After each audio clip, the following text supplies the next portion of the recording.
Alrighty. Microphone checker 1 2 1 2. Microphone checker 1 2. I'm in the building, baby. A little bit before Thanksgiving tomorrow. Happy Thanksgiving to everybody out there. You know what I mean? What up to the people rocking with me, chilling with me? Right now, we see up in the chat. You know what I mean? Linda Smith up in the building. My girl AK-47's up in the building. Peter Griffin up in the building. My man Big D Brock is in the building.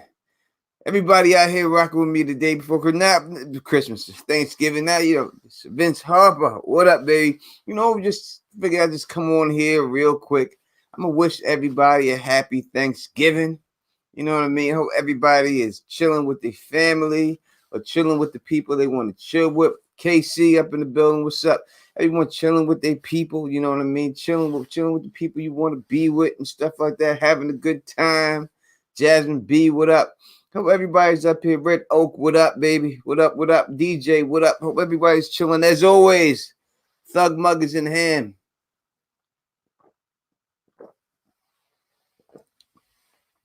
We getting it popping here. OTDA, what's going on, brother? As always, holding down the Gazette for the Don. I just figured I'd come out here real quick, say what up to everybody.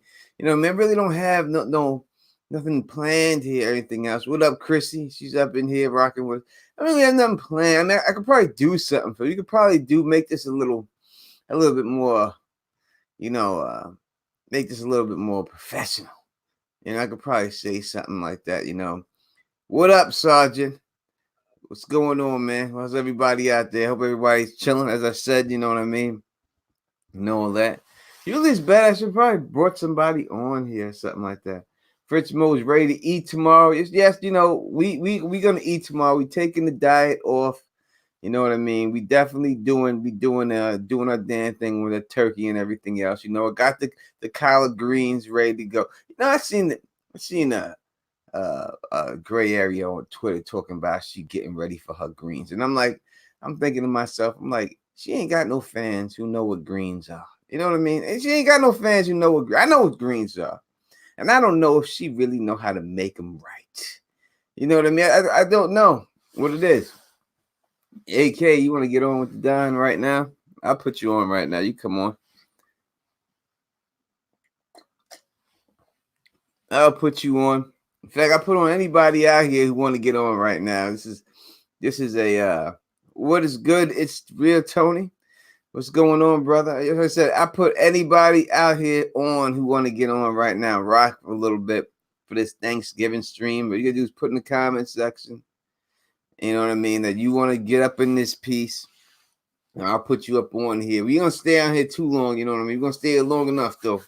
Long enough. If you want to rock with the Don tonight, you let me know. You know what I mean? I ain't playing. Sergeant says dead ass. I'm cooking greens. You cooking greens right now? You see, people don't be knowing about no green. Now, Gray, I'm sure she know what greens is, but is her green hand that strong that she know how to cook some greens? We got Casey saying that. I know what greens are with a big ass turkey leg in it. You could put a turkey leg in it. You could put some ham hocks in there too. It all depends. You know what I mean? It all depends on, what you're doing. You got Sergeant saying some neck bones. You can throw some neck bones up in there. It all depends. A lot of people, a lot of black people nowadays don't be eating a lot of pork. So you don't put the ham hock in it no more. But that's the way I know. All right. If y'all know what greens are, you know what greens is. Then tell me this. Tell me this. What do you put on your greens when you got them on your plate? What is the one last ingredient you got to put on there? You got to drizzle it with something here. Fat back works. You know what I mean? It does. What do you got? What do you got to drizzle those greens with? They got to be drizzled with something. You got to drizzle it with something in there. You know what I mean? What are you drizzling it with? Someone says hot sauce. It's not hot sauce. Hot sauce is not what it is. Hot sauce is not. You put hot sauce on it, and that's a good answer, but you don't drizzle it with hot sauce. Vince Harper says hot sauce and pepper sauce. Nope, that is not it. That's not what it is. That is not what it is right there. Stargarian. House Stargarian, you are correct on this on the second. You got to drizzle those greens with some vinegar.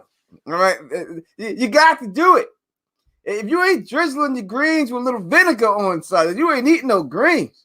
They got to have that vinegar up on there. Ain't no doubt about it. That if you have yourself some greens, you got to drizzle. You got to put the drizz. You got to put the drizz of vinegar up on there, or it ain't no greens. Without the vinegar, it don't work, baby. It just don't work. You got to have that vinegar in there. Hot sauce is good, but the drizzle got to be drizzled with some vinegar. Ain't no doubt about it. No. You don't. I'm talking about after, DJ.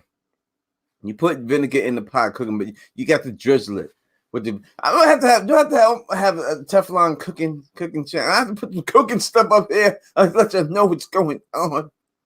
Yeah, I can do that for you. I can do that. I can put something up on it. But before we get into, I'm gonna do a little professional. But before we get into that Game of Thrones stuff, you know what I mean. We're gonna talk a little bit. We're gonna talk a little bit about the Don real quick. So I don't know if I have told you before, but I have written a YouTube television series. Right? I didn't see it. LMR's up in there. Is she up in there? But I have a YouTube series, you know what I mean, that I have written, you know what I mean, and it is kind of like the best way I can describe it as. I wrote it, you know what I mean. It's not done. It's not fully done. It still has to get all done. But it's going to be about 10 episodes, about 30 minutes apiece. All right, and it's 10 episodes a season, and so basically, what I'm saying is that I have finally found a team of people who are down with the idea and is willing to shoot the whole thing. So what I'm going to be doing, I'm going to finish writing it, and then after I finish writing it, I'm going to shoot this. We're going to shoot this with these people. It's probably going to be shot. I'm going to say, in all honesty, I'm going to say about most likely, let's say springtime, or maybe a little bit at the end of winter, we start shooting. You know what I mean? Maybe around then, springtime, it gets shot. So maybe I have it edited and have this whole team of editing. There's a whole team that's going to do the editing for it and everything else and all that. But, I'm going to have to weigh in on the editing too and everything else. So I'm just saying, by the time I get it written, springtime, maybe start shooting it by spring, maybe mid-summer, we'll be able to come out with the episodes and stuff. And we're going to stick it out there. The best way I could put it, what it's about, it's kind of like, it would be like The Wire mixed with Game of Thrones. That's basically the way I could put it. If you like The Wire, and you like Game of Thrones, and you like me, because I wrote it. I'm starring in the motherfucker, right? I'm starring in it, but I'm not just saying that I have, am I the main character? Yes, I am. Yes, I'm the main character, but it's just not about me. There's a whole bunch of other people in there that are also characters about it. You know what I mean? What you consider main character. Like, who was the main character in The Wire? If you think about it, maybe McNulty, right? But there were so many other people, Stringer Bell, Avon Barksdale, and everyone else, that it really was a lot of bunk and everyone, Omar. There were so many other people, you really can't say who was the true main. You know what I mean? So, wait a second. Who is this person telling me I'm looking sexy? This granite person. Who is a granite person saying? Is that a man saying this about me? But you can, if you're a man, you can say it. I understand that the Don Tony Teflon sex appeal crosses across the board. I understand that. The sex appeal of Don, it goes all over, across the board. It's right across the top. You know what I mean? But the Don Tony Teflon is like secret. I'm strong enough for a man, but I'm made for a woman. You know what I mean? As long as you understand that. As long as you understand that, we good, baby. We good. And I know you're the granted person. And if looking at the Don Tony Teflon makes you feel like a granted person, you gotta keep that to yourself, bro. You got to keep that to yourself.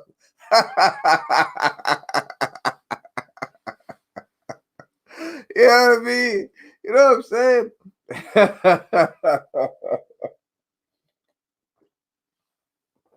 I'm saying though, but yeah.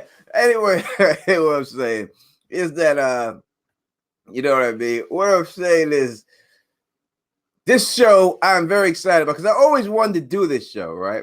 I always wanted to do it, and I know it's great because I wrote. Not that's because I know like I'm a very good writer. You know, people may say you maybe don't realize how good of a writer I really am because I don't have a lot of stuff out there. But I can write comedy, I can write anything, and I'm a very good writer. And I know that it's going to work because I like it. You know what I mean? I don't like a lot of stuff. The fact that I like it, I just need these people, the actors, and the actors that I have in it are serious actors. They're not just this run of the mill people. They are some run of the mill people like myself. I'm not a serious actor, but I believe I can do it because I've written this stuff for me to say exactly the way I talk. So it's not really a stretch for me to say these things, right? So that's just what it be and stuff. So it's going to be what it is, you know what I mean? But yes, I am one of the main characters in it. It does revolve around me. But it's basically I'll give you a little gist of it, what it's about, and then we'll go into the Game of Thrones stuff, all right? But it's about like this. So like there's 3 towns, all right? And each town's gonna have its factor. So like you say, the town of Amsterdam, that's gonna be run by like Puerto Rican dudes over there. And then there's another town like Kanjahari, that's gonna be run by all the white dudes. And then the other town, the Ville, that's gonna be run by all the black dudes. So that's basically what it is. You know what I mean? And so you have everyone will be represented. You know what I mean? So you ever have like a lot of shows like Sons of Anarchy? It's all white people. The Y is mostly black people. This will have everybody. Everyone's gonna be represented in a good way, and it's gonna be basically about about. Well, the name of the show is called Money, Power, Respect, MPR. That's the name of the show, Money, Power, Respect. So that's what it's all about. Money, power, and respect. And that's it. And these are competing factions, some of them, and some of them aren't. But I can't get too much into it. I don't want to spoil it and stuff like that. It's a long time from now when it gets done. But it's definitely going to be good. All right. So before I get into this stuff, I'm going to say, I think someone hit me on my phone. I'm going to say this one last time before we go into the Game of Thrones stuff. All right. And we unjumped it. If anyone wants to rock with the Don Tony Teflon right now, and you're on my Facebook page, what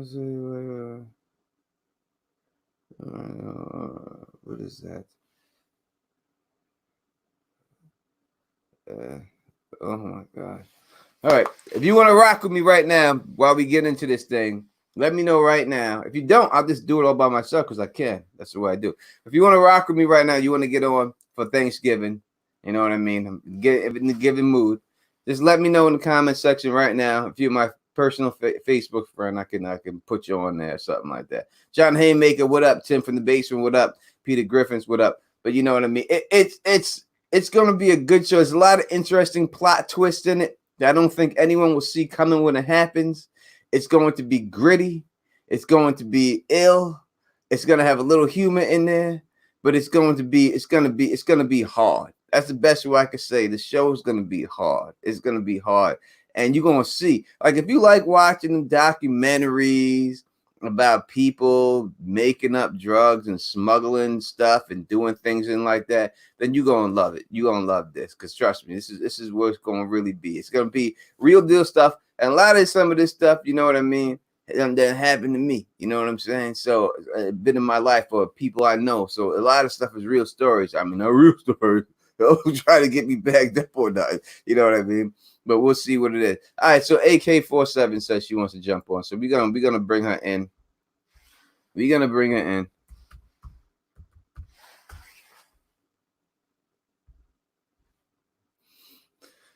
All right, 1 second. Let me see.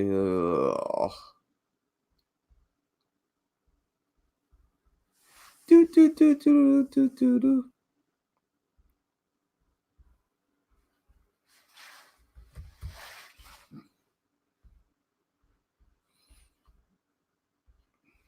Let me get this invite thing. Da, da, da, da, da. Sorry about this.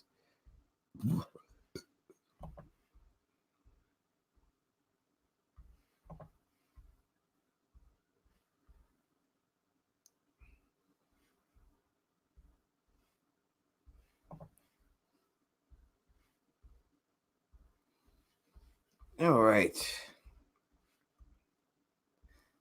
All right. So if anyone else said something about it, you know what I mean, then I didn't see it. Yo, Tone, you have ever seen Coastal Perspective of Light? I have not seen that at all. At all. I have not seen it. I always will invite LMR. She's just always invited, so I don't have to say anything.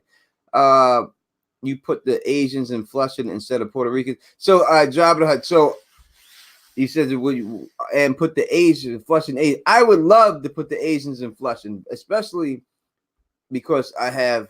What did I do to the screen? I don't know. Where am I at? It looks different now. I don't know. I think I'm gonna say anything. All right. Anyway, I would love to put the Asians in Flushing. I really would, because especially that I've dealt with them my whole life, and I'm so cool with so many of them.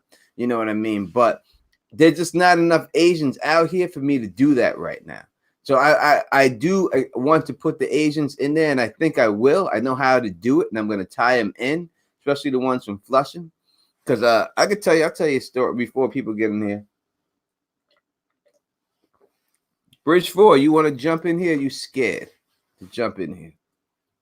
Anyway, I'll tell you a story right now.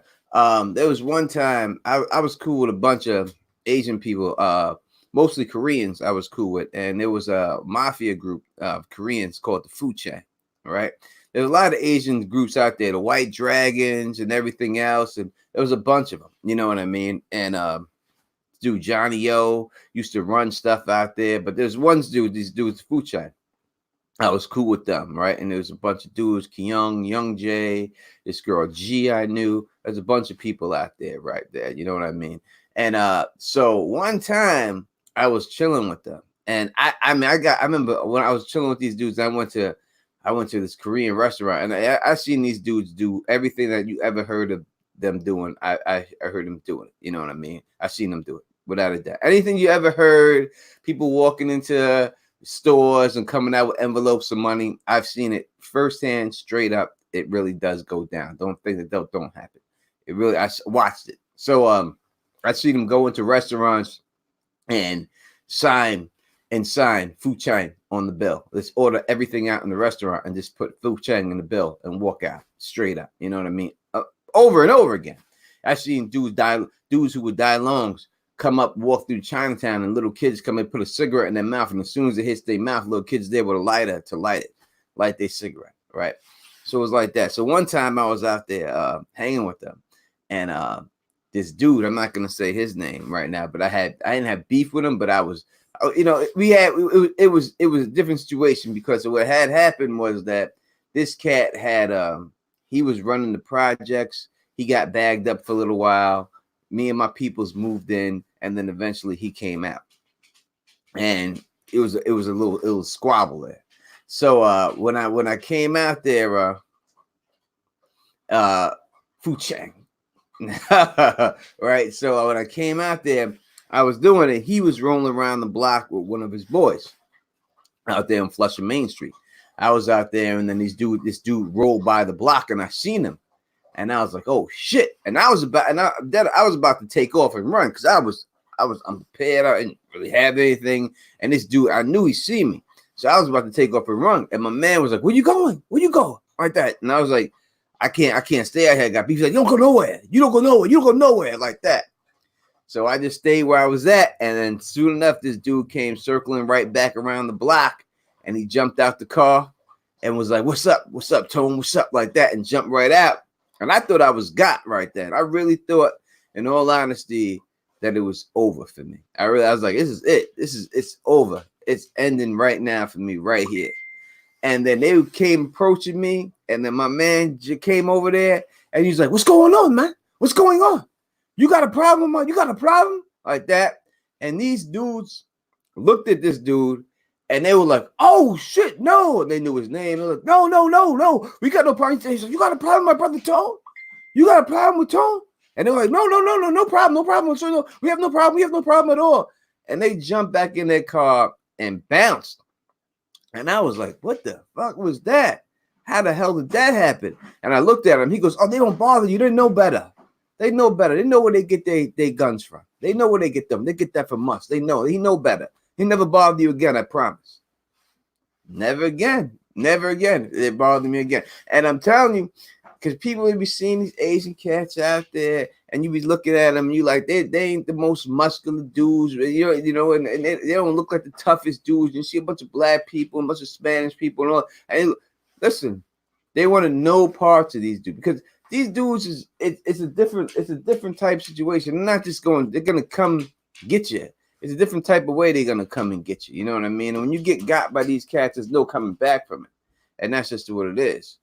Who is this? Is there multiple people on this stream? Let me see. Who is this? Nah, that's me, bruh. Oh, I can't even see. Who you think it is? I know who it is. I can't see it, goddammit. I know. Wait a minute. I ain't changed my background from the Watchmen stream I did a couple days ago. Hold on.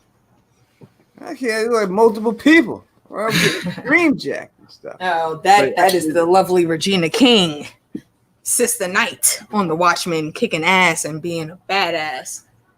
But that's a true story. That's what happened and stuff. You know what I mean? Dealing with that. But yeah, no, it was. You know, when I first heard like, oh, Korean mafia, they don't dare Korean mafia. That shit ain't real. That's just real as fuck. I was supposed to go to Korea with these dudes. I was supposed to go with them, and I backed out of it because I got nervous.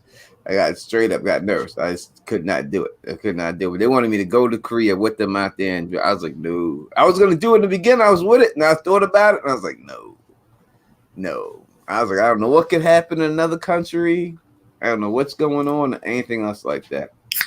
Jabba the Hutt says, did you ever deal with Albanians, Serbians, or Russians? I actually did. Yes, I did.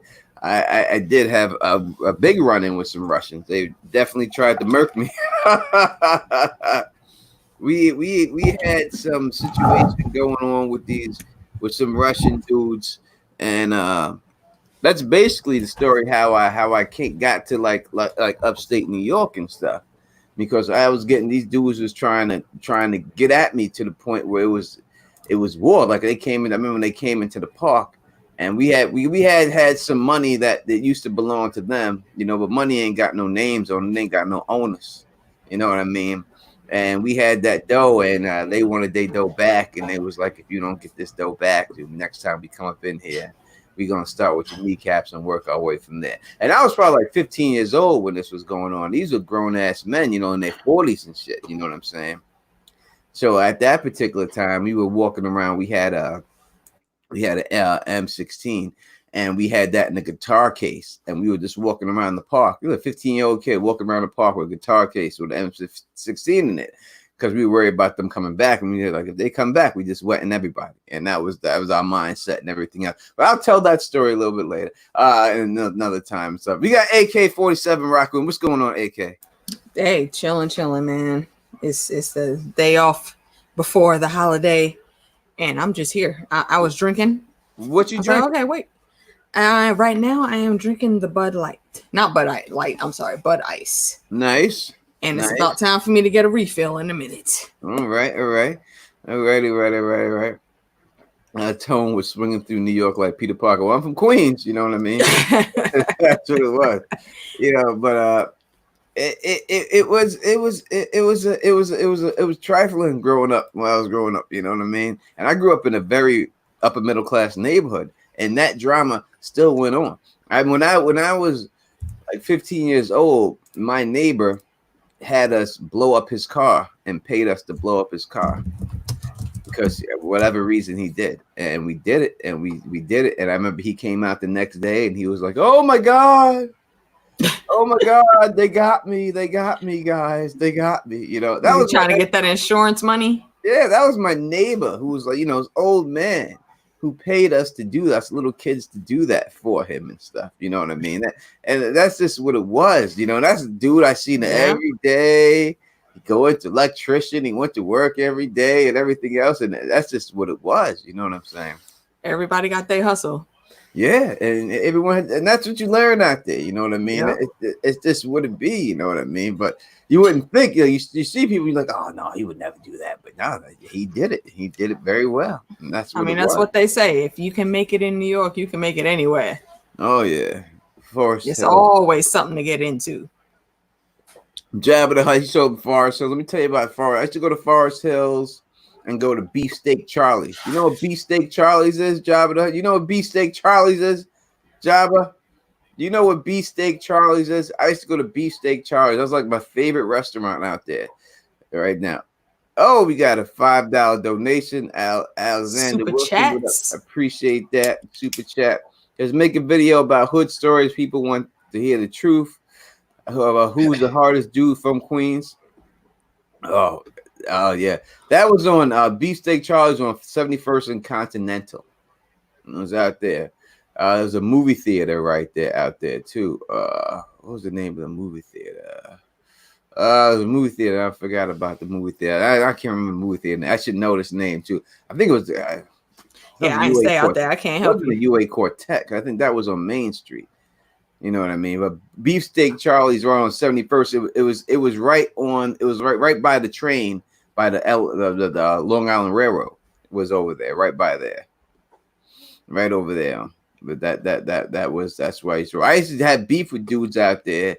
There was this group that called themselves the Flip Side, TFS, and we had beef with them dudes out there that used to run over there. So we had a bunch of that was a bunch of Puerto Rican cats. We had beef with those dudes. But I used to go out to Junction Boulevard over there, and there was a girls' group home. I had an ex-girlfriend, Louise. It's called Wheezy, and she got sent to that group home.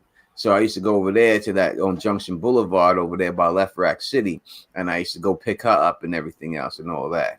So that's what it was out there. So Jabba the Hutt should know that. All right, okay, we gonna get serious in a second. Okay. All right. We're gonna do some serious Game of Thrones stuff. I guess serious because people are Game here of Thrones stuff.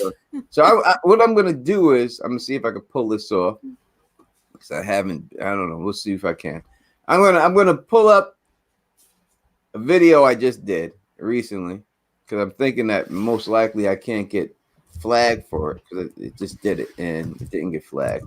And I can play it, and it's a best scenes video. So what I'm gonna do is I'm gonna play a scene from this best scene thing, and let me turn the volume off. And then when I do that, we can talk about that scene. That work for you? Word up. Let me grab this other bill real quick. All right.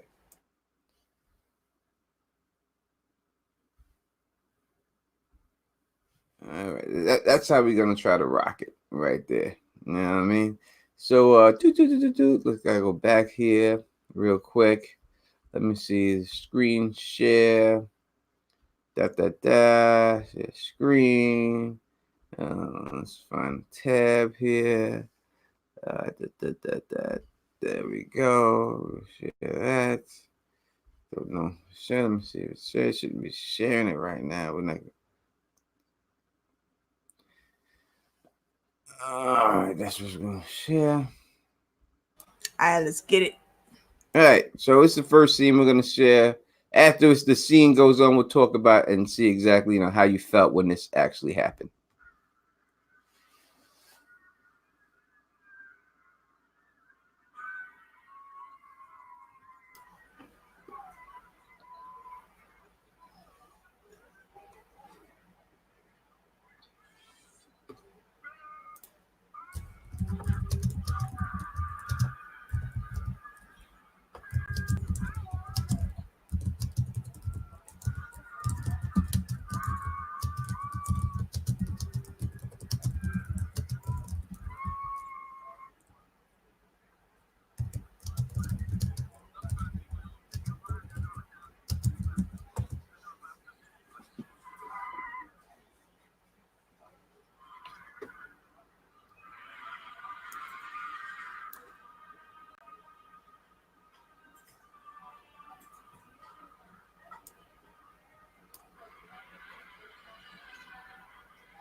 All right, AK. So when that actually happened, please tell me how you felt about that scene. Yo, when this shit came on, excuse me, sorry, my language, my bad. When this came on, I was waiting for this scene from the everything that happened in the previous episode, and then the trailer that we got for this. This was the scene of that episode that I wanted to see. Field of Fire 2.0. Dany had enough, pretty much, and she did what a Targaryen conqueror was supposed to do. She jumped on Drogon and she went and handled business with the Unsullied and the Dothraki. And I know we've seen the Dothraki fight before, but the way this scene started, it was almost like one of the beginning battles in 300. Like the ground starts rumbling, you're hearing all these loud sounds. That ain't just random sounds. Those are battle formations, son. The fight is about to begin. And then we see here that this is where we really see the term of Dothraki screamers coming in to the fight.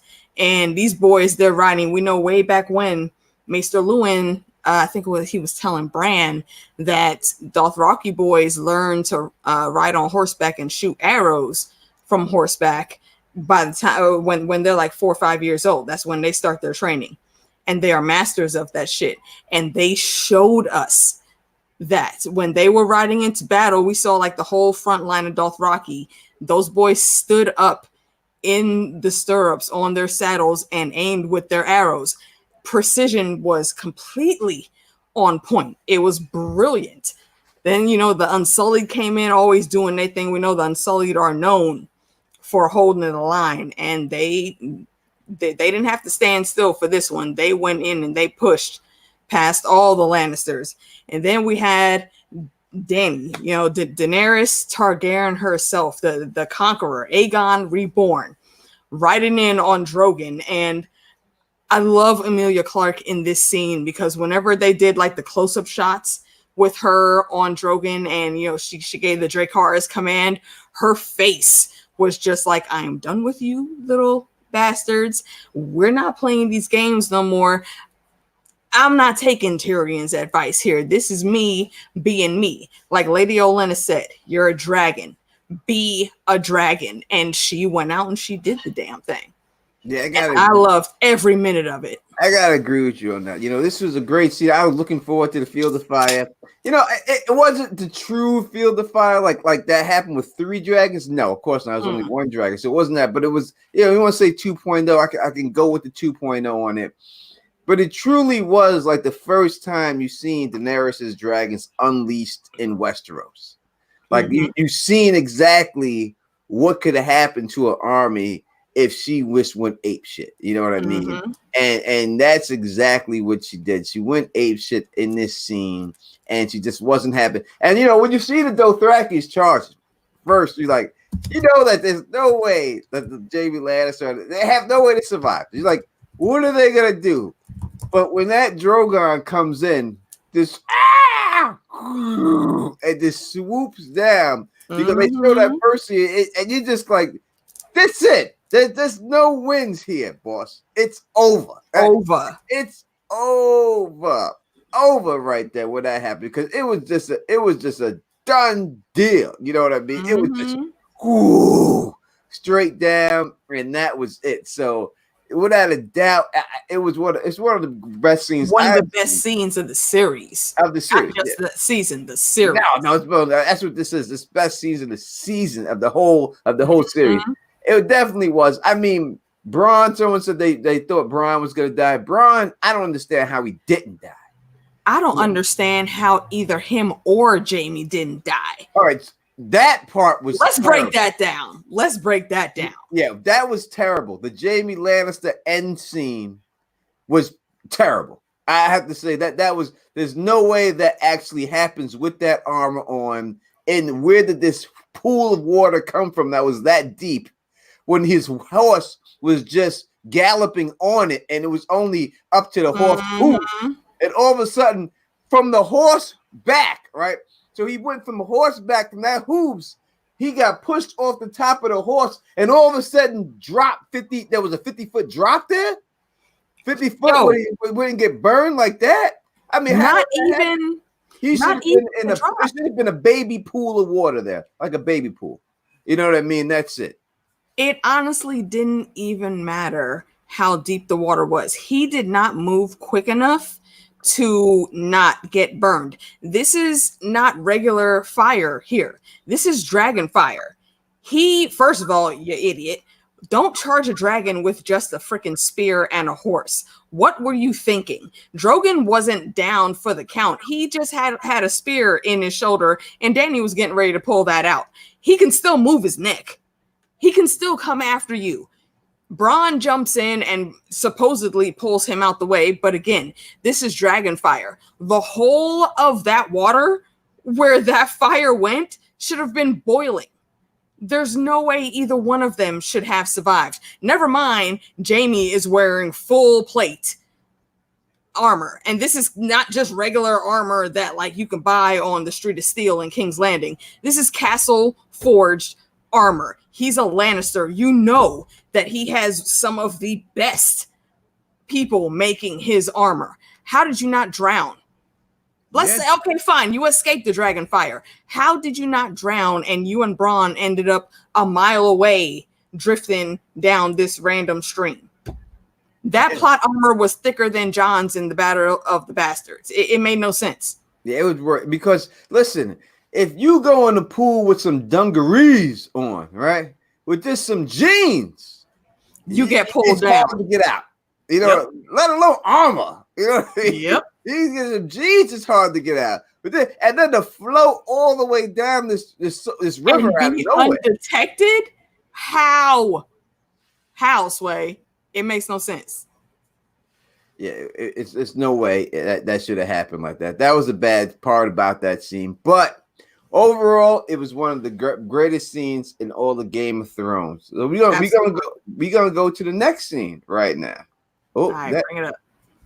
Oh, yeah, you can only see this. All right, here we go.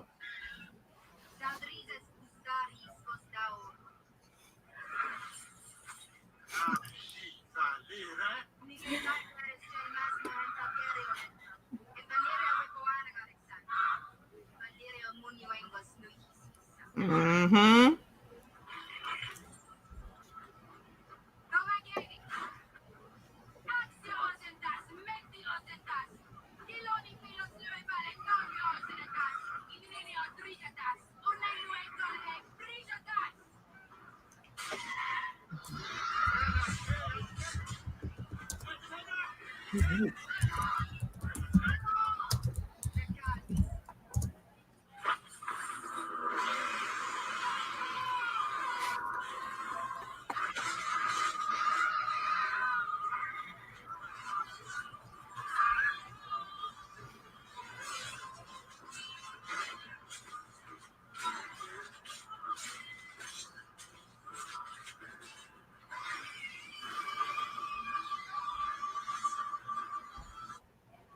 All right. AK, let's go on this scene right here. When you first seen this scene, what did it make you feel? All of the freaking yes. This is one of my, I have to say, top 3 Daenerys scenes.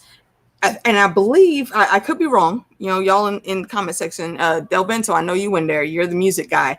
Let me know if I'm wrong. I think this is one of the first times where we hear that Targaryen Dany theme song playing in the background. Whenever she says Dracarys, we always get that like bass drum roll, and then you know the music kicks in for the battle.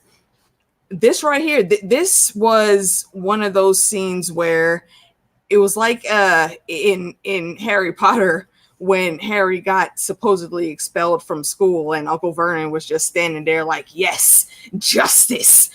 This dude had been talking crap to Dany the whole freaking time. And credit to Missandei because, you know, she did her job. She smoothed it out. Nobody knew, though, that Dany could speak Valyrian. And why would you not think that a Targaryen could speak Valyrian, sir. You should have done your research. You're not dealing with just any typical woman right now.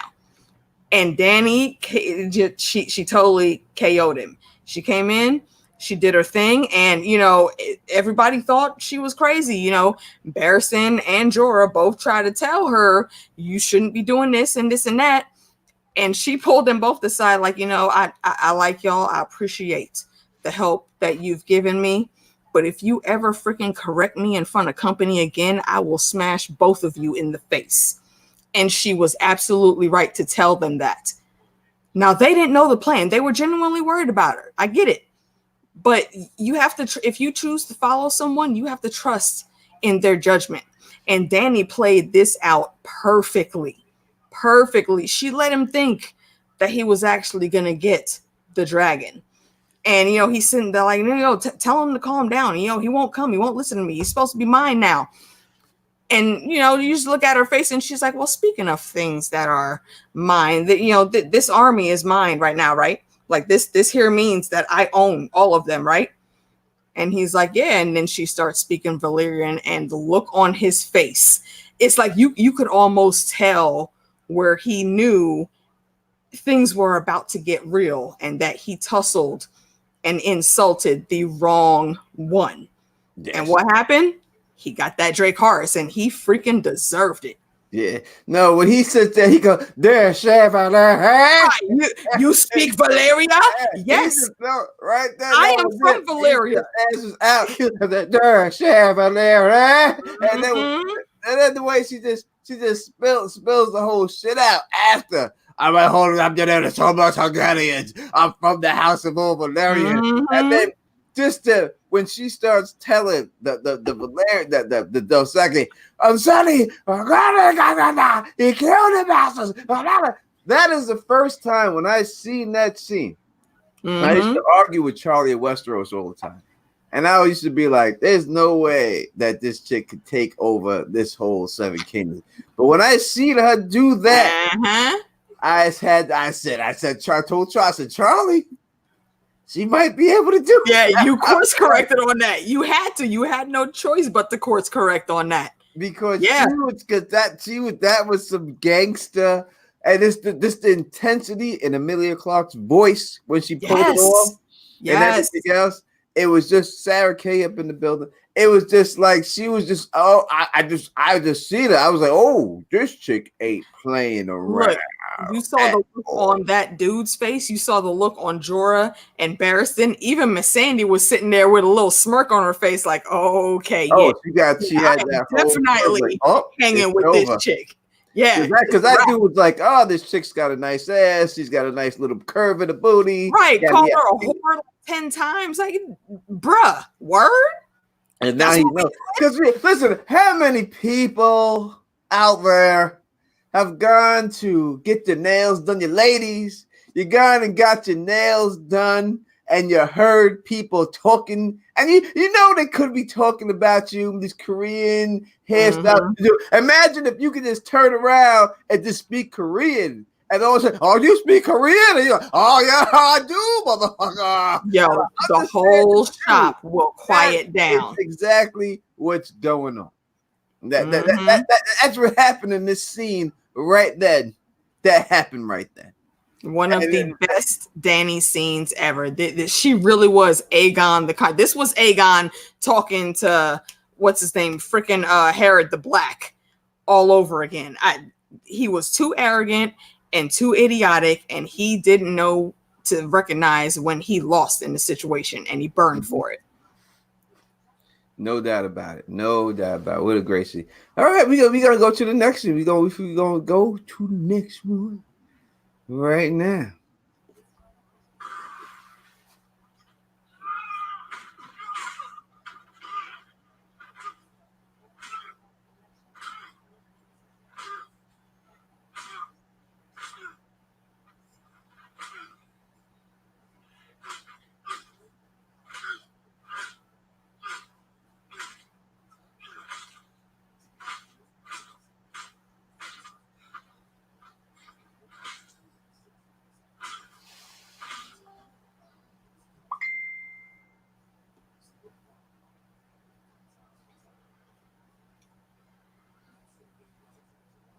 All right, let's talk about that. All right. Okay. So again, now we're here to the Battle of the Bastards. And Ramsay, the amount of plot armor that they gave Ramsay in this episode and the previous episodes was absolutely absurd and ridiculous. However, we are here and we've gotten past the main battle. We have infiltrated Winterfell and we are getting ready for the ultimate takedown. Ramsay, still the cocky little prick that he is still trying to talk trash. He ended up killing 1-1. I feel like he was lucky with that shot. 1-1 had how many arrows in him already, and he had already been fighting for how long? He was diminished. So, we had to say goodbye to him. But that was one of the, real quick. That's a kill that no one will ever talk about. It's not like he's going to get props for that and get caught. Yeah, not at all. Slayer, because he had none of his people around him. No one's going to ever give him props. So he got that kill for us, but as for his legacy, he will not be known for that. Not at all. And he's not going to be known for anything. But I'll get to my point on that after my initial analysis here. I think that last shot at 1-1, Jon was going to go after him regardless. But after that last arrow shot, that's what really kicked Jon into high gear. And this is where you really see the wolf come out. This is where we see the Stark come in. He channeled Theon Stark, Cregan Stark, Bran the Builder, and every other awesome Stark in history. And, the ancestors were watching over him right then and there. Ramsay, of course, being Ramsay, still thinking he's going to kill this kid with his random arrows. And what happens? He gets the ever-living crap beat out of him. And Jon probably would have kept going if he didn't look over to Sansa. And this is another credit to Jon's character. The person that gives the sentence has to swing the sword. He understands that. He's been taught that by his father. However, that wasn't his kill to make. And he knew that it wasn't his kill to make. He got him down and he set it up for Sansa to come in after in the next scene and wrap it up. And I thought that was absolutely brilliant that he recognizes, even in his bloodlust, he was able to stop and assess and recognize, no, my sister needs to go ahead and take care of this. She was wronged the most by him, and she needs to go ahead and get that. And I think that's a little bit of healing that Sansa absolutely did need. And he understood that completely in that scene. And I thought it was beautiful. I really did. That was a really great scene. Mind you, Jon's plot armor was really, really, really, really ridiculous. But so was Ramsay's in this season. How much nonsense did he get away with against Stannis? There's no way he should have been able to do that. No, of course not. I ain't even going to Stannis because I go crazy if I start tweeting about that. Right, that's a whole nother stream right there. I start going nuts. But when you look at this little elf, because that's all Ramsay Bolton was. Like, he's a little dude. He ain't good enough to be an elf. He really was. He didn't really. I mean, everyone. Oh, Ramsay's so bad. I when it comes to villainry, I hated Joffrey more than Ramsay. I didn't like Ramsay. Don't get me wrong, but I still think Joffrey was worse. Now in the book's a different situation because he does a lot more bad things, and I think that people gave a lot to Ramsay because I think that the rape of Sansa is what you know what I mean. Yeah. But for the show purpose, I really hated Joffrey. I think he was worse. He was much worse. And he was in a position to do much more damage than Ramsay ever could have. Had more physicality. Yeah, I agree with that. Totally. Ramsay's a little dude. You know what I mean? And he just was never a physical threat to me that I thought the dude like when they had the Umber dude like bend the knee to him and like just go off in battle. I'm like, this Umber dude would snap Ramsay's neck. Easily. You know what I mean? So, like, why would you even be sitting there? And the Roose Bolton kill was so obvious. The guy has a knife from behind his back he's never had in the whole series. And all of a sudden, this scene, he pops up with this knife. That was just so of a bad way, such a bad way for Roose Bolton to go out. He deserved to go out much better. And Roose should have seen it coming because Ramsay walked up to him with his hand behind his back. Bruh, Roose, you are a Bolton. You literally invented this knifing stuff with your family. How did you not see that coming? Exactly. And especially when you deal with Ramsay in the books, he's a big guy. Yeah. And he's a big, fat, hulking man. And That's he's a lot more ruthless. Afraid of him. It's not this little midget of a man that played the character as Ramsay. So getting back to the beating, I will say that James Bruchel in this season, when this season first started, in the first pregame show I did this season, when we talked about Ramsay going out because we knew he had to go out this season, James Bruchel predicted that Jon Snow would beat him with his bare hands, which was 100% correct. James Bruchel, the first one, he plugged that right off the bat. Big up to big game. Shout out to Jimmy B. Shout out to Jimmy B, man. I miss him, man. Watch, You know what I mean? But he put that out there. And listen, he needed to get beat with his bare because there's certain things in life, and y'all people know it. There's certain things you could strangle someone, you could shoot someone, you could stab someone, but you got to beat someone with your hands. That's exactly what he deserved, was a beating physically with the hands. He needed to be mounted and punched in the face to submission like that. Yeah, because that is just the ultimate way to prove that you're more man. That's his comeuppance. He deserved that. He didn't deserve to have a quick death, to get an arrow through the eye or a knife through his chest or wherever. No, he needed to be beat down to the bloody pulp that he was beat down, and then he deserved his final fate. I thought Sansa and Jon played that whole thing perfectly. There's something about punching somebody in the face. It's like primal, It's something about this when you physically play. That's why people love boxing so much.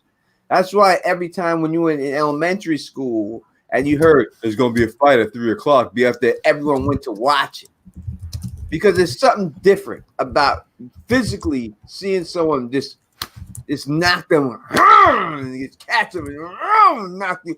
There's something about that. No matter, more than anything, you hit someone with a bat, but when you physically can just punch someone in the face and knock them down, that's a beating. It's one of the worst beatings I ever seen anyone take on film. One of the worst, just ground and pound beatings of all time, and he definitely deserved to take that beating like that. And I was very happy that he did take that beating like that. See, like this type of death, that real physical, visceral rage coming at him, that's the type of death I thought Joffrey deserved. I thought Joffrey got it way too easy just being poisoned. He deserved to get a whole lot more than that. But there's no way to get to him. Unfortunately, he's the king. You can't get to a king and beat the king's ass. What I mean? There's no way Tyrion could have got there and mounted Joffrey. There's too much protection, too many bodyguards. There's just no way to get to him like that. You had to kill a king, or so you gotta poison him. Yeah, sure enough.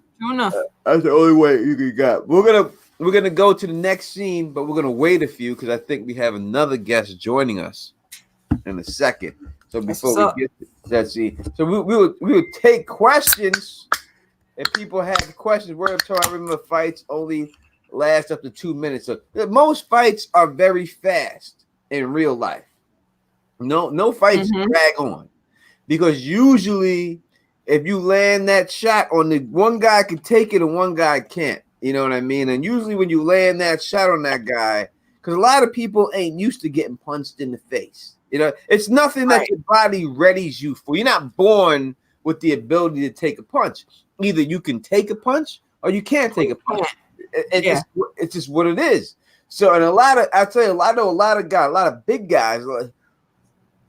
I've seen a lot of fights in my day, and I've seen a lot of big dudes in fights who are just used to hitting people, but people never swing back on them because they're scared of them. And they've kicked a lot of ass of people who just don't swing back because they're so afraid. And I've seen them big dudes get swung back on and get knocked out in one shot. All it takes is one. You know what I Exactly. mean? All it takes is one good hit. And that's the way it goes. That's it. JD the Dragon's up in the building. My brother, y'all, if you don't know who JD is, I suggest you go take a gander at his channel. And I believe me and him will be on later this evening. Also, if you want to come chill on your board like we are, come check us out. But let me respond a little bit to Jabba the Hutt. He's saying that like Book John was still, a young kid and he couldn't have beat Ramsay in the book.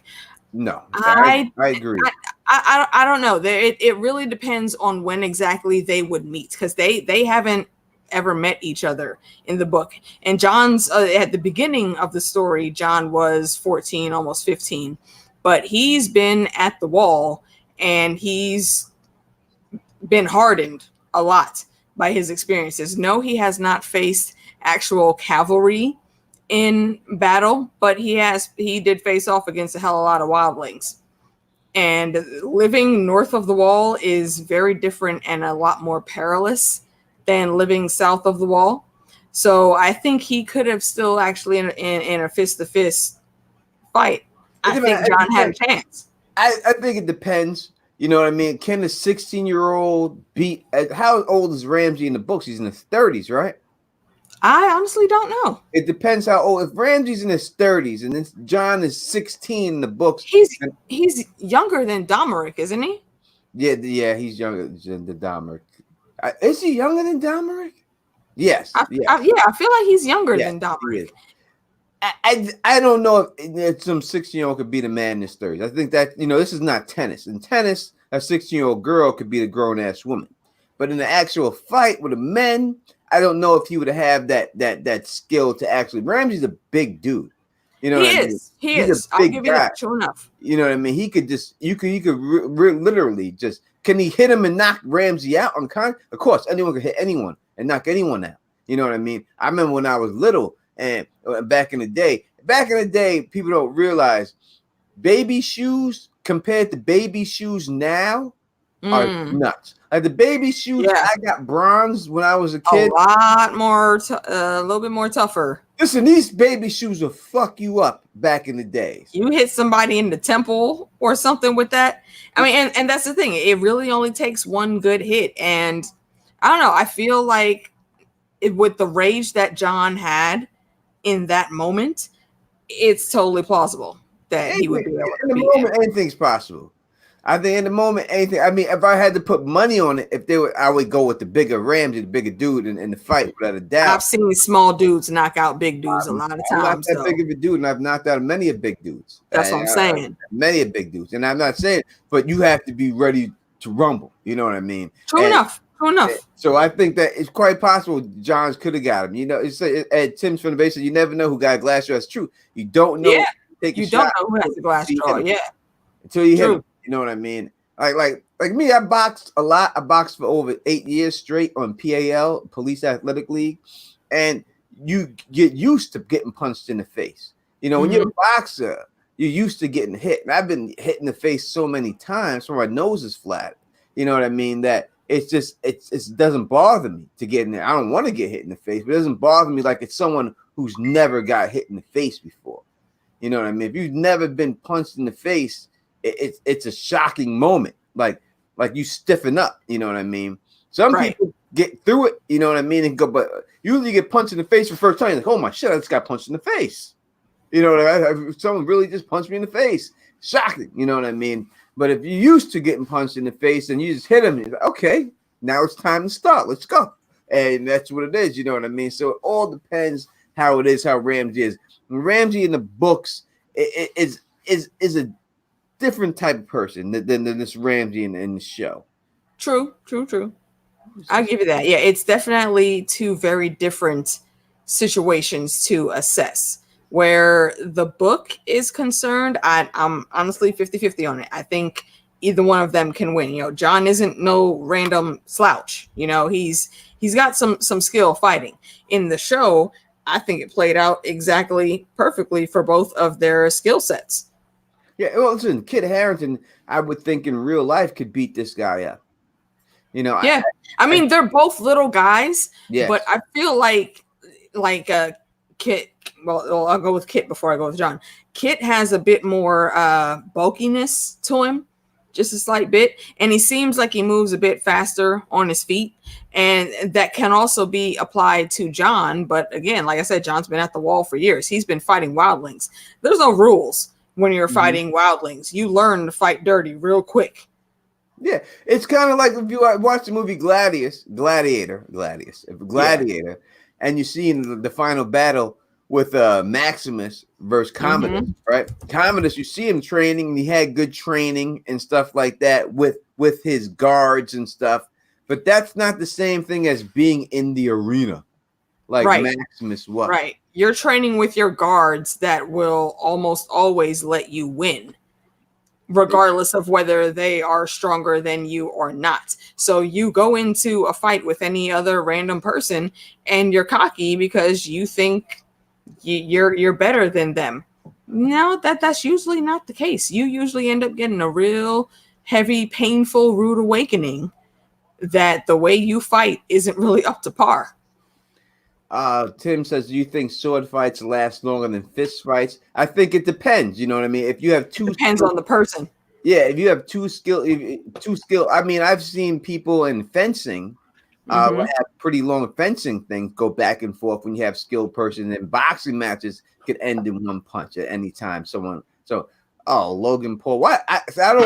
John Dever, I wouldn't want Logan Paul because he lost the match. I had to go after KSI. You know, I was about to say, yeah, Logan Paul wouldn't be no type of competition. I don't want Logan Paul. I think I'd knock them both out, in all honesty, without a doubt. If I'm not even bullshitting, I really believe that I'd not, because I just don't think that they don't have. Neither of them have that type of train. They don't really even have that type of training. No, they just don't have the heart. They don't have the training. They don't have the heart to deal with me because I'm just too much. I've just been through too much in my life to allow myself to lose, and it's not gonna happen. And that's just. But we have someone rocking with us right now. Who's with us? As always, this is the Laying It Down podcast. The beautiful Elamar. Happy Thanksgiving. I'm so happy that you are here rocking with us. Yes, come through, Elamar. Come through. Hey, yeah. Happy Thanksgiving to everybody. Those who don't celebrate Happy Turkey Day, I guess. But yeah, thank you, Tony. Thanks, AK. I'm gonna just pop in for a bit. But I love the invitation. Like, yay, Tony's streaming. It's always a treat, don't you think, people? Like when you see that pop up, it's like, oh my God, there's the red dot and Tony's icon next to it. It's always so exciting. So, yeah, and thanks and hi to everybody who said exactly. And hi to everybody who said hi to me. I'm not gonna type because I type really loudly with passion, so I'm just gonna say hi in general. Yeah. All right. We have Elamar. Let's go to the next scene with Elamar here, and then we'll talk about this next scene that we see. All righty. All right, here we go.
All right, Elamar, we'll start with you.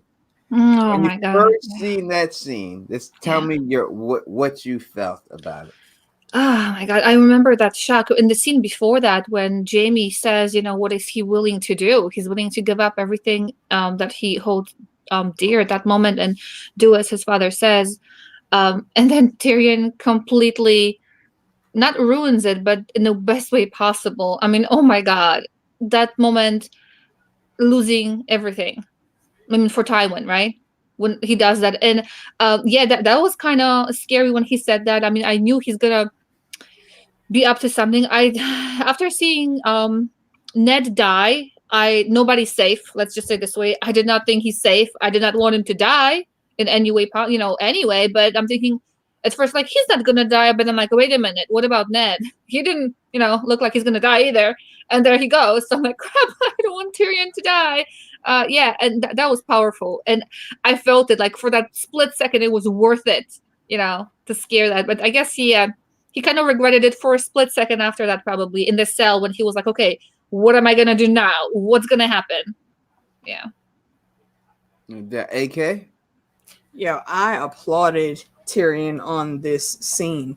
I mean, this kid has literally been emotionally abused and physically as an infant abused. His whole life he's been talked down to. He's always sought his father's approval, but there's nothing he could ever do because of Tywin being Tywin.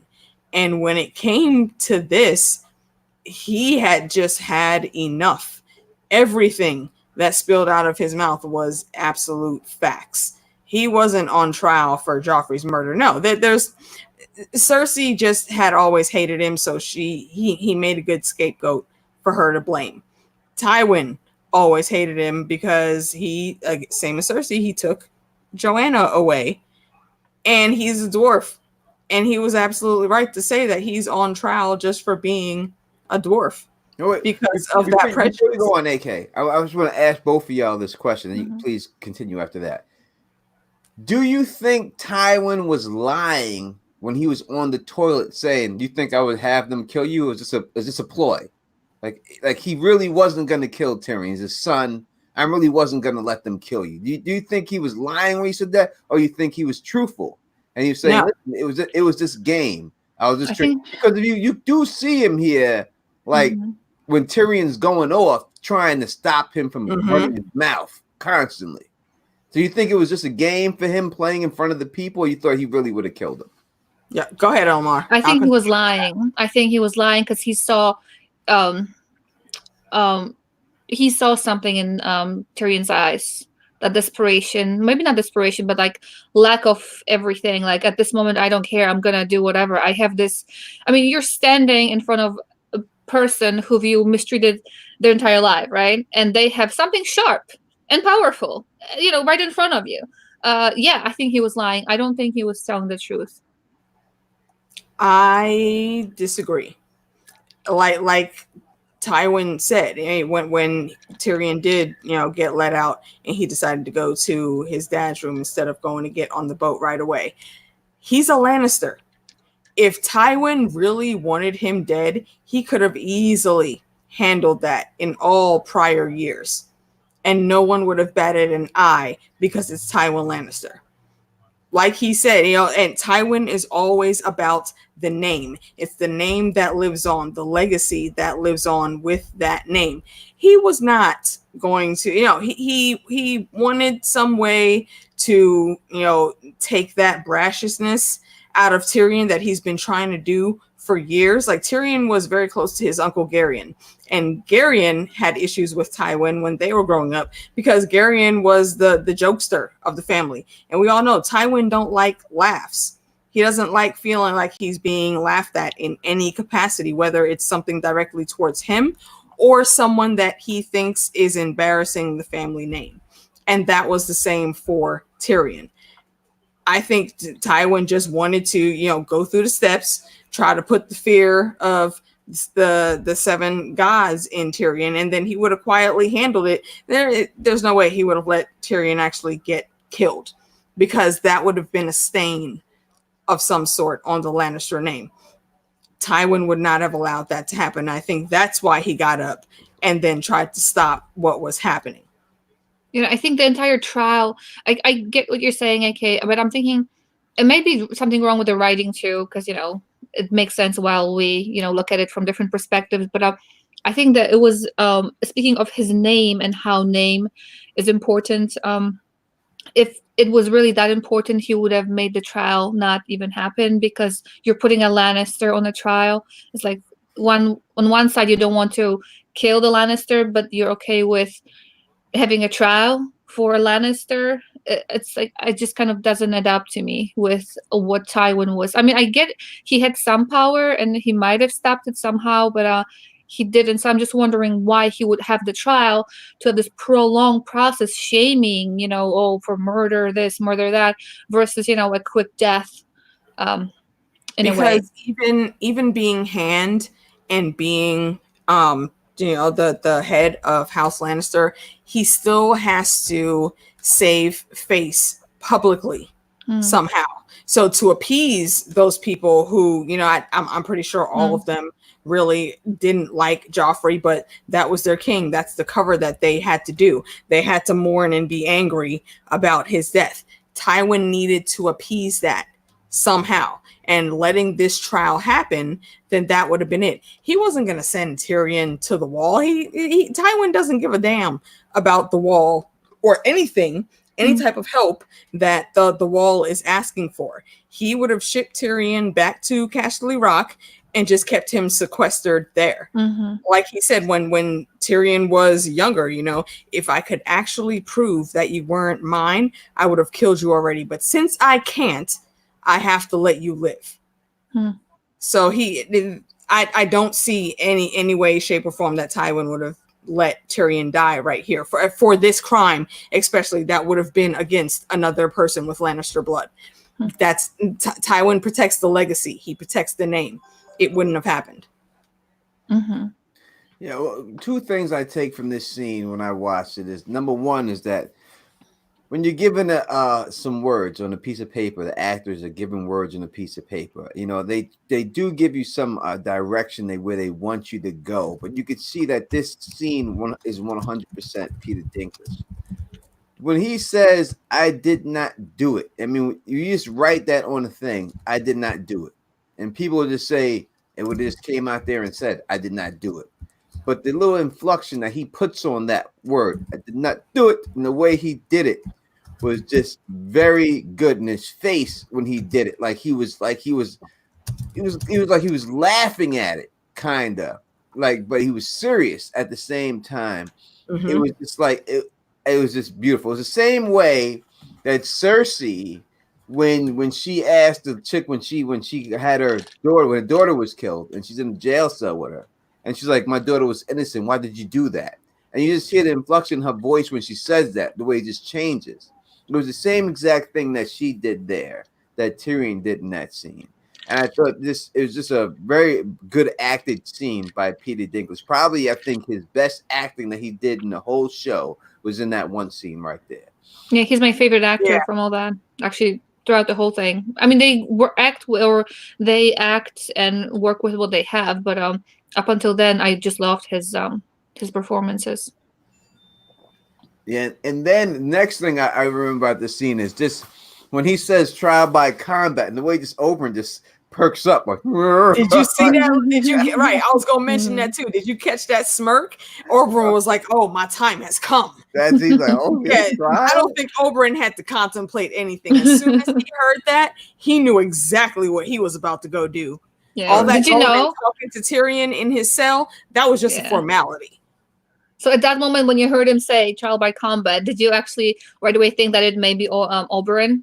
I mean, I didn't catch it. I was so taken by how Tyrion was acting. I completely oh my god, yeah, trial by combat. But I didn't even think about who's gonna do it. Did you think that he's gonna be him? I definitely thought it was You Oberyn. did? He looked Yeah, way awesome. too giddy. And we know Oberyn's only reason for being in King's Landing right there was to try to get at the mountain. And this was his shot. And he jumped to that challenge. Yeah, he was ready. He's just still he was ready. Okay, he's talking, baby. I am ready for that trial by combat. So yeah, I one of the greatest scenes in all of Game of Thrones was that scene, without a shadow of a doubt. Let's go to another scene here. I don't know if we have left, but we do have a few.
All right.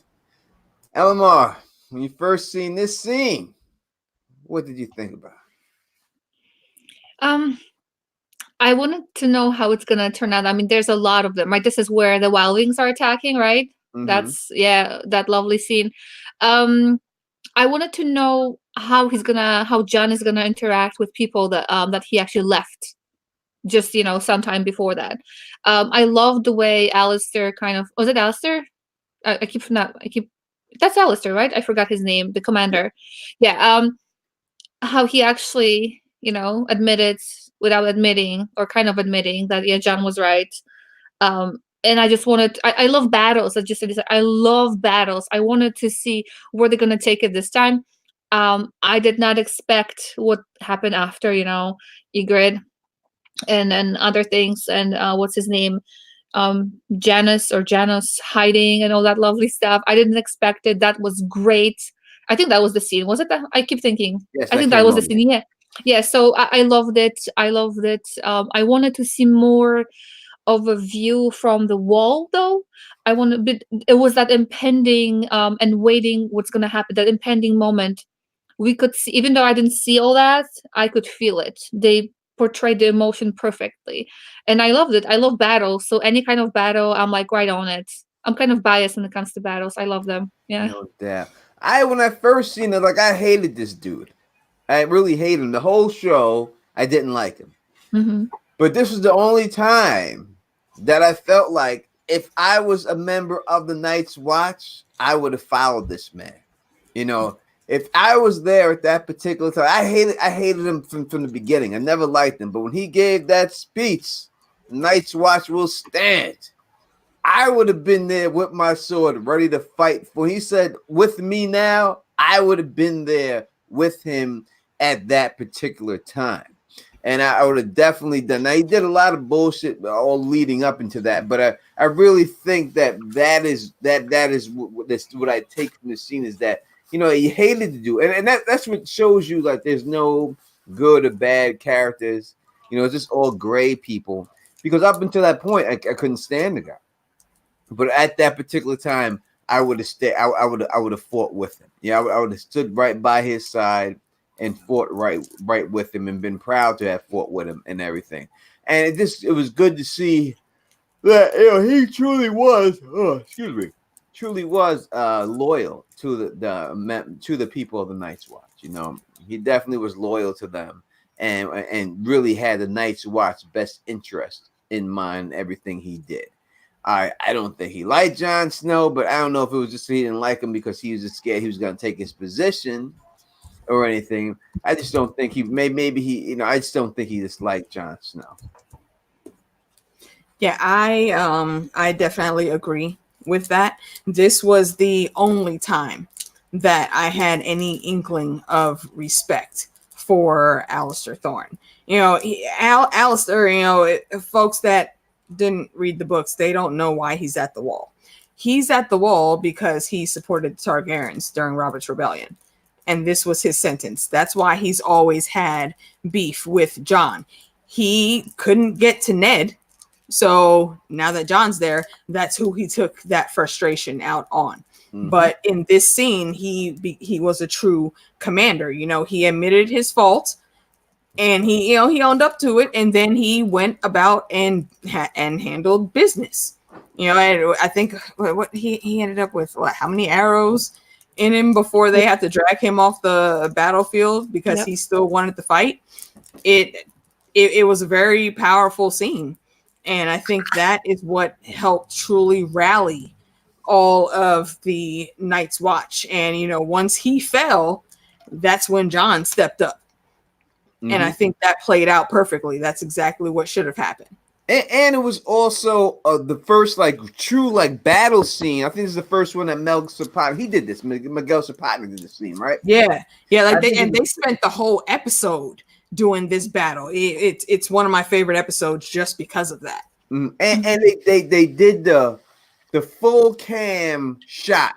Like they had the one cam go right through everything. And they picked up on the battle from each point and just had the cam just go right through it.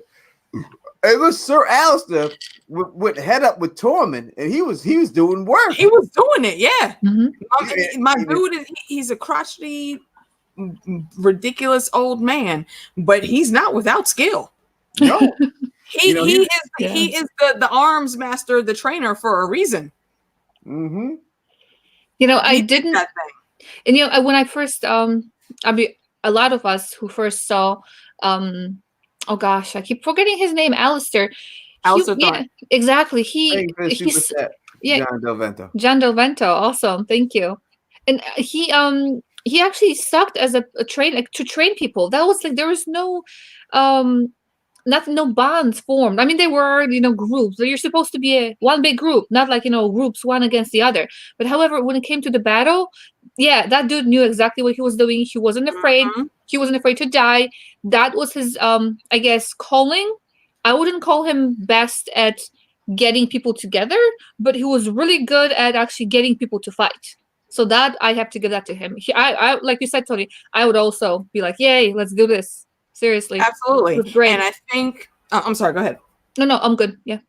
Now, I think in that moment with talking to Jon, that was probably, one of the best lessons that Jon could have. Because as soon as Alistair went down and he had to be dragged off the battlefield, they needed someone else to step up and continue to rally them. And that was Jon. Like, without a question, he stepped in and said, okay, ABC, do this. I need you in charge up here. I'm about to go down here and handle these things. Now, the person it should have been, because he was so close to Thorne, was Janos Slynt. But we saw Janos, he's used to being in City Watch. And City Watch is one of the most corrupt forces ever, and very they're inconsequential. They really don't do a whole lot. He thought because he was friends with Alistair Thorne that he wasn't going to have to do a whole lot. So he went and hid, and then had the nerve to actually be mad when people called him on his nonsense. Mm-hmm. No, that's not how it works. Listen, when your life is on the line, it's different. It's like you go to army, and you could say, yeah, I was a part of the army and I fought in the war, but being on the front line of the war is much different than just being a part of the army. You could be in the army, but it's like I said, like back then it would be like being in the vanguard, right? And this being in the back.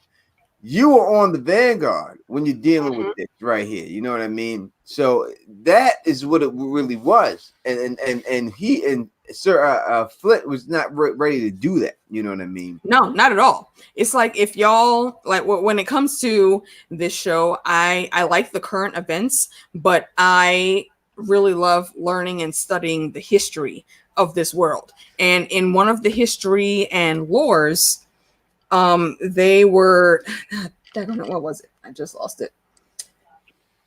In one of the history wars, they said I think it was Mr.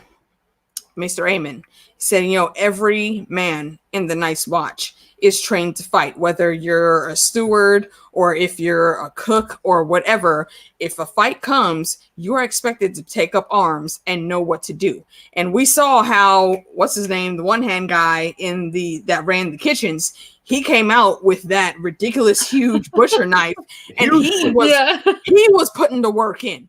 So if the cook is gonna come out and do his job, Janos Slynt, I need you to get on the ball, bruh. Yeah. You deserve to be beheaded for your insolence. You thought you were going to be hot stuff just because you had quote unquote friends in King's Landing. King's Landing means nothing to the Wall. Absolutely nothing. What did you think was going to happen to you? Wait a second here. Well, I got to put this up here, but who is this tiny Tawny Chai? Look at this. J-Town? What J-Town talking about? Tawny Chai, what is it? Oh, Tony Chicago. Yeah, she's a good friend of ours. Tony's cool. Tawny Chicago. JD, aka LMR. You put JD twice. Look, JD, aka LMR. JD should do a chat, and then at the end, and Tony. And Tony. And Tony too. JD could be on this chat twice. It twice put JD up there, but hey, and Tony too. Don't think I didn't see that. I think Tony was excited. My mind. All right, I don't see it. Let everybody do it. All right, hey Tony, you too. All right. Oh my gosh! But my God damn it, Tony, you like the cherry on top. Yeah, I ain't cherry on top. I'm the afterthought. And she said, "Oh, I better put Tony's name in there too." I better throw his name in there too. That's what that was. God damn it! I know what that was. I know what it was. Poor Tony Chicago. Oh my gosh, she just got excited because they're gonna be. You have a chat, and later on I have a chat, and I'm gonna have to jump out like in 15 minutes, and then later on at night we're gonna have a chat at JD. So all kinds of good stuff, people. Before Thanksgiving, you're welcome. Jesus. Right, we're here for you, peoples. The respect I get. I'm like Rodney Dangerfield of YouTube. No respect, I tell you. No respect. Tony, I'm thinking about positive stuff. Without that cherry on top, the Sunday is not a Sunday. So if you were missing, it can just go to, whatever. You have to be there, so. So right, Tony. Tony Chicago, I got you, girl. Right, Tony. Let's go to the next clip. Maybe I shouldn't do it. Maybe JD should come up here and do it twice. Here's the next clip, Tony, for you.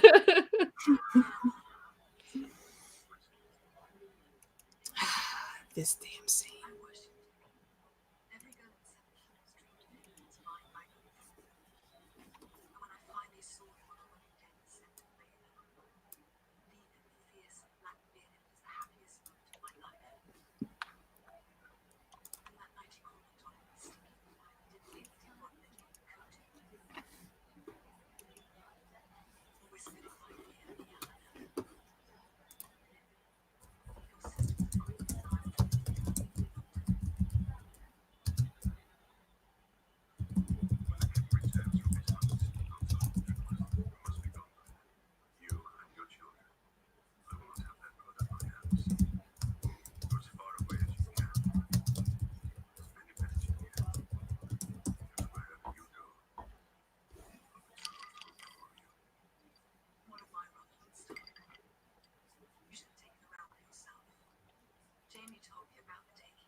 Mm-hmm.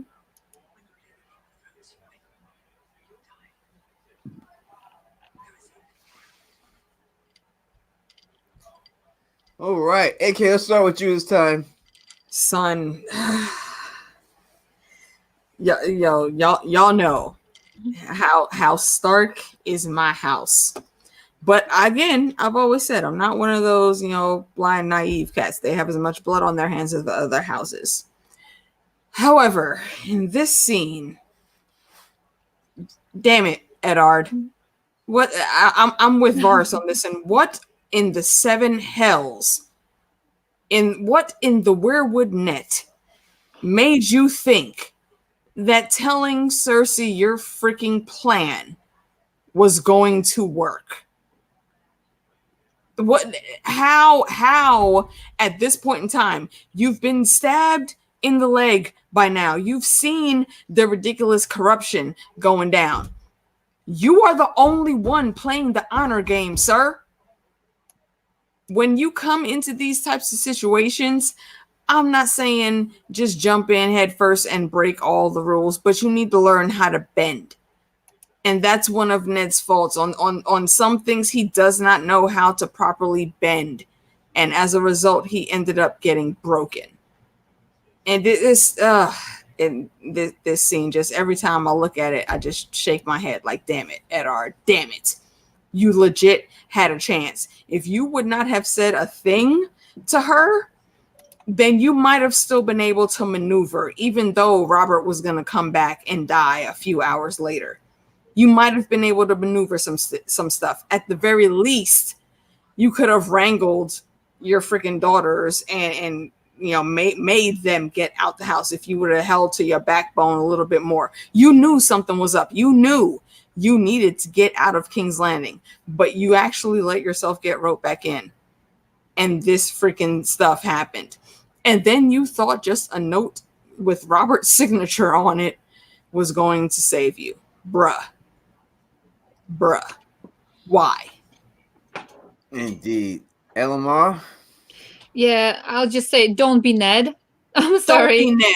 Don't be Ned. No. Like it's what was it that Minions the movie or one of those? What's her name? The one with the taser lipstick. She said something like, "First you do it, and then you actually do it." I mean, you don't say what you're gonna do. You have to do it, and then you may say, "Hey, I did that." You don't say, "I'm gonna shoot you now. Watch out." Why?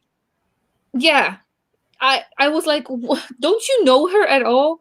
I was obviously, without that we wouldn't have the death. Stuff wouldn't happen. But in my mind, I was almost. Well, I think I was screaming at the screen, like, "What's wrong with you, man? Like, what are you doing? What are you, 5?" Yeah, that was really disappointing. But again, obviously, because of that, we have all kinds of stuff when he dies and all that. But could have been prevented. And yeah, somebody here in the chat mentioned, I forgot the name because the comment ran away from me. This is showing how Ned is not fit to rule.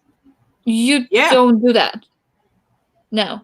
Maybe people north do that, but not when it comes to actual politics. Yeah, you have to be able to politic. Yeah, I think when I've seen the scene, first off, 2 great actors in this scene, in this scene.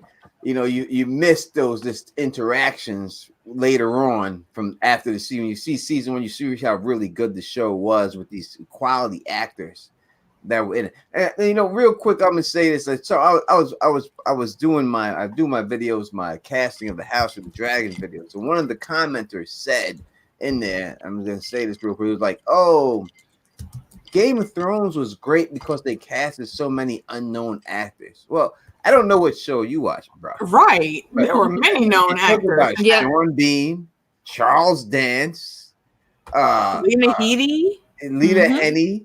These are all named very well known. Catelyn, who played Catelyn Stark. Yeah, Michelle Farley. These are that's why the show was good, because you casted all these known actors. You don't just catch a bunch of unknowns and make it a great show. I think that's what made the show suffer, is when they killed all these people off, and the people that were left to carry the show truly could not carry it. And I love Emilia Clarke. I think she does a great Daenerys Targaryen. You know what I mean? But we've seen her in movies after the show try to carry the movie Terminator and didn't work. We've seen Kit Harington. That was a bad role for her. No, it was not the role for her. We've seen Kit Harington try to carry movies after it didn't work. We can even say, well, what else was she in? Emilia Clarke. She's also in that other movie, Terminator. Right? Yeah. She was in Terminator, and then she was in something else. Star Wars, Solo. Yeah. And I think Me Before You, or there was like a romantic or drama, not comedy, but something. And she was good. There's a rom-com with her. Yeah, she was good, right? But it didn't have that umph. But I wouldn't put that particularly on her. It's just the tone of the movie. It's in itself really wasn't that gripping for audiences, honestly. Now, she didn't have that gravitas in either of the movies to carry it, and she's just not that type of actress, you know. So when you have these other people, it hurt the show. But back to this scene, you know, it does show the stupidity of Ned Stark, you know. And I know everyone loves Ned Stark. Oh, honorable Ned. Oh, he has his faults. But it just shows you how terrible this man was at playing the Game of Thrones. And he had no idea what he was getting into. And he was outsmarted by Cersei Lannister. And now, listen, could he have predicted that Robert would have died on the hunt at that particular time and the way he did die? No. You know, so you have to give him a pass on that. You know what I mean? You didn't think that. But Cersei had already planned on killing Robert before he said this to her. Yeah. Mhm. She already had that. Robert wasn't coming back no matter what the way if it would have worked out the way she had, because she had already anticipated this conversation with him. She had already thought that he would tell her. So she already had it in the back of her head that she was gonna have to take Robert out, and she already had that in there. So she was already playing the Game of Thrones. And it's like chess. She had already outthunk him 3 moves ahead. 3 moves ahead than what he was doing. He would have had maybe a halfway decent chance if he would have just said, nah, forget this nonsense. And he could have noped the heck out of King's Landing and it would have been done. If he would have continued with his plans of packing and just getting the girls and leaving, he wouldn't be in this nonsense, because right before when he was about to do that, that's when Littlefinger caught him and told him he was going to take him to I forget what exactly Littlefinger said, but that led to the encounter with Jaime where his leg was injured. And then even after that, you still, as soon as you were able to be up and at him, you still stayed there. I don't care if Robert says, take this back or I'm going to appoint Jaime Lannister. Okay, appoint Jaime Lannister. I'm out. Mm-hmm. Yeah. You and your nest of vipers, y'all deal with this nonsense. I'm going back home. Yeah. Or And before pack your bags before that. Yeah. Don't and even have pack everyone ready bags. to roll. He had servants there. He didn't have to pack his bags. He could have just grabbed the kids and grabbed Jory and maybe 1 or 2 other guards, and except the Mordain, because she can't fight. Grab her, get her out of Dodge too, and just roll out. Everything else that you had there outside of Ice really wasn't of any value. Take Ice with you, get on the ship, and get back to White Harbor so you can go back to Winterfell. And especially when, isn't that the scene where Cersei says for the first time, maybe I haven't mistaken, something, if you play Game of Thrones, you either win or you die or something. I'm not sure if this is the scene. Maybe I'm just remembering it as that scene. It was this scene. So, and I kind of didn't foresee him dying. Obviously, kind of almost nobody knew that unless you read the books. But yeah, that was a clue for all of us. Tony, I gotta apologize. I have to bounce for a different thing. I gotta leave early from this. But this scene was the scene that kind of got me. I looked back at the scene after Ned's head basically rolled, because I didn't see this scene as, oh, something big is gonna happen. I wanted her to be punished, maybe put in on a trial or something, because I didn't read the books before that. I had no clue he will die. I had no clue she will do something like that to him. I was looking forward to her getting kind of a punishment for something, some kind of punishment. But then after I saw Ned's head kind of rolling kind of in my imagination, I went back to these scenes thinking, yeah, everything was there, even her saying, if you don't play, you win or you die. So very, very powerful. Thank you for showing up. Thank you for the invite, Tony. I'm sure you're bouncing because Tony is over here saying stuff in the chat and stuff, making you not want to hang out with me. Tony, you want to be black with me too, Tony. You know what I mean? It's one of those though, Tony. Yeah, no, Tony knows I keep my commitments and I have prior commitments. So for those of you after your stream, it's going to be later on, jump on TGPs, and then later on late at night at JD's stream. 11:30 Eastern, jump on JD's channel. Yes. We'll be there. Tony, again, thank you for the invite. AK, always a pleasure. Always. Have fun, y'all. Have a happy Thanksgiving. See you in a bit. All right, we're gonna do the last. We might as well get to the last because obviously Tony's hating over here. She don't want no one rocking with me no more. Get rid of all my people and stuff. You know what I mean? Just stop that nonsense right now. You heard it. He's like, listen, everybody should be rocking except for Tony Teflon, right? With each other, but not him. All right, last scene. Here we go.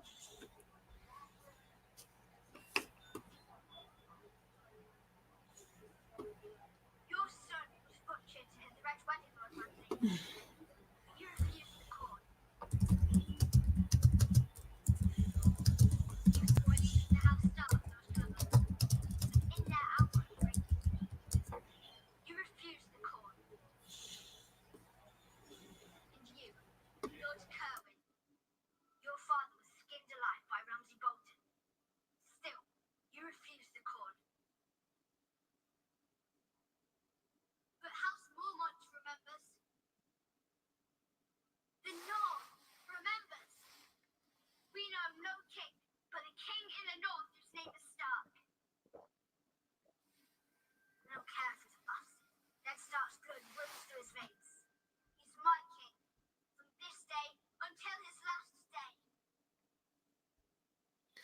There it is. All right, AK. All right. Little Lady Lyanna Mormont. Now, I know that folks may not know, but she's a controversial character. You know, a lot of folks were saying, yes, Little Bear, this is the epitome of House Mormont. And then other folks were like, she's a smart ass little kid. She just go sit down being a smart ass all the time. In this scene, honestly, I think she channeled J.R. Mormont, her uncle, and her mom perfectly. I think if had either one of them been there, then the exact same words would have flowed out of their mouth. I thought she fully took on the mantle of being the Lady of Bear Island. And we know for many a moon now, Bear Island and the House of Mormont has been run by women. And that is very rare. It is not a thing we see in southern parts of Westeros. And the only time we see it is in the north on Bear Island. And there's a lot of conspiracies that can be spun for that. But for this scene, honestly, I thought Lyanna just did her family bloodline completely proud. I think, you know, if Mage would have seen her, you know, looking through the weirwood net, you know, her spirit is with them now. I think I find it to be perfect. You know, I was hoping we would get the Lord Manderley North Remembers speech, but we did not. This was the show's version of that. Like she said, the North remembers. And the North has always been loyal to House Stark. And let's not forget our history. Again, like I said, the history and lore of this world is, you know, one of my favorite things. This is not the first time a Stark bastard has been given the lordship of the North. This is not the first time at all. The son of Bael the Bard was born a bastard, and he ended up being the heir to Winterfell, thus being the heir to being the Warden of the North. So it's not uncommon. And it isn't just with House Stark, but there's a lot of northern houses. They handle bastards a lot differently than the rest of the southern kingdoms. They're a lot like Dorne. They keep their bastards close to them. You know, the what's his name? Torrhen Stark. His bastard brother is who did the negotiations and parlays with Aegon Targaryen. And this just all ran through with this scene. And Lyanna said it perfectly. I don't care if he's a bastard. He has Stark blood. The Starks are who we follow. This is it. This is the show. He says these things need to be done. Then y'all need to get your heads out of your butts and let's go on and do this thing and follow our king. And right then and there is where little Lyanna Mormont became the kingmaker. No doubt about it. You know, I love her. That's the absolutely best. Yeah. That's the best thing I could say. I love her. I love the actress playing her. I love her first acting role. Her first acting role, and she nailed it. She nailed it. She's I just love her so much. And she, you know, this everything about it. This the way she comes out of her face. You know, if I would have put more in this scene if I didn't get copyrighted on it. But the more you go, you get copyrighted. So I couldn't put the more. And you know, when the guy comes in and says, Lady Mormont speaks harsh, but she speaks truth. Like, yeah, listen, you let this little girl this dress you down, call you right. Listen, your father got skinned. Yeah, you refuse to call. You refuse to call. You know, someone make a shirt. You refuse to call. You know what I mean? Because that's what that type line is right there. But House Mormont, remember, they did not refuse to call. They came and they fought. They put their people up and they won that battle. You know what I mean? Because they didn't refuse to go. What? And she was like, listen, I only got like, you know, I don't know how many men there were. Like 68 men. But my 68 is like 240 of y'all motherfuckers. Because that's the way we fight. You know what I mean? And I have no doubt about that. Huh? I have no doubt about that. Oh, not if they like her. Right? I mean, you got to, again, you got to remember the history when all the men were off, going fishing, or when they had to go fight in wars. Bear Island was still vulnerable, and what did it take? All of the shield maidens that lived on Bear Island. They had their babies strapped to their fronts. They had their tools in one hand and a weapon in the other, just in case some Ironborn or random motherfucker wanted to come and try to test them. And listen, these women could turn into bears in the books. Yep. They're skin changers. They could shape. And I fully believe they are. Mm-hmm. Now, so people may not realize that who didn't read the books, but these women in the books, they had the shape-shifting ability to turn into a physical bear. So that's what these women were. They were straight bears. Think about that. House Mormont Mage was never officially married to anyone, yet her daughters all bear their house name. Why is that? The Lord of Winterfell's bastard has the last name of Snow. The Lord of the Dreadfort, his bastard, has the last name of Snow. Mage Mormont wasn't having none of that. All of her daughters hold the name of Mormont, and they have held Bear Island and been loyal to the Starks for how long now? Think about that nonsense. Seriously. No, it's not nonsense. But just think about that and how you see Lyanna conduct herself. We didn't get as much of Mage and Daisy as I wish we would have, because they were at the Red Wedding and they did fight with Robb. But we got all of that when they gave us Lyanna Mormont. Yeah, well, I mean, when you wanted whatever you wanted from Lyanna Stark to be, you got from her. Mm-hmm. Like when you Lyanna Stark, she's willing to put on this armor, she's willing to fight. We didn't see that side of her really at all in this show whatsoever.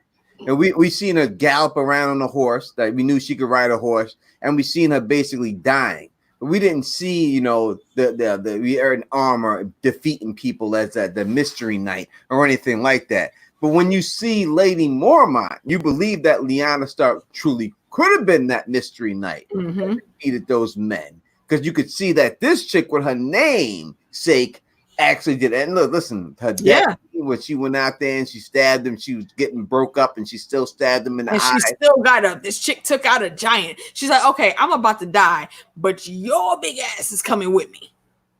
And she did it. Took her out. And honestly, that's one of the things I've always wondered about Ned. Again, not thinking ahead. Why did you never have Arya foster on Bear Island? That would have been the perfect freaking training to start Arya off on. He obviously was cool with her learning the bow, because we see from the very beginning, Arya was pretty daggone good with the bow. How much more could she have learned from Mage Mormont if you would have fostered her out? Without a shadow of doubt. That definitely loved the scene. Love the character and everything else. So I'm gonna let y'all go because I know y'all got things to do. Word up. Horny. Leave Tawny alone, man. Tony ain't never living that down. It's gonna be a while. That hurt my heart. It's gonna be a while before I get over that. I'm an emotional man. God damn it. That hurt my heart. God damn it. It's gonna be a while before I let that go. It's gonna be a while. Come on, man. Don't be a Stannis. Don't do that. I mean, Stannis is great, but you know what I'm talking about. Don't be a Stannis right now. I'm just saying, you take my co-host away from me. When left for some dude who's the granite person who's getting granitized by looking at Tony Teflon. We're gonna talk about this different stuff. All right, different stuff. Listen. I would just like to say, happy Thanksgiving to you, AK. Thank you for stopping by. Oh, absolutely. It's always a pleasure. I appreciate you having me on. Happy Thanksgiving to everybody in the chat that came out here and rock. I hope that you get to chill with your family.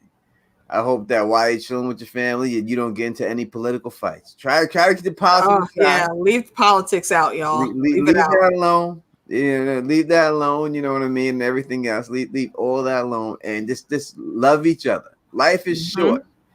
It's short, and just really enjoy the time you have to spend with your family and your friends and everything else, because you never know what's going to happen.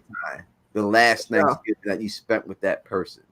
So whatever disagreements you get and everything else, just try to set it But- aside at least Set it aside. for the holiday season. You know, it's if you look at some of the statistics for the holiday season around Thanksgiving and Christmas and New Year's, these are some of the highest rates of suicide in the US because people are so lonely and just afraid and in bad situations that they can't see ways out of.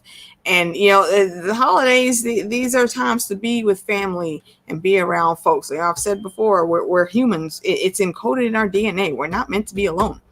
We're a lot like wolves. We always seek company, and when you're in that situation and you're isolated, it's very hard.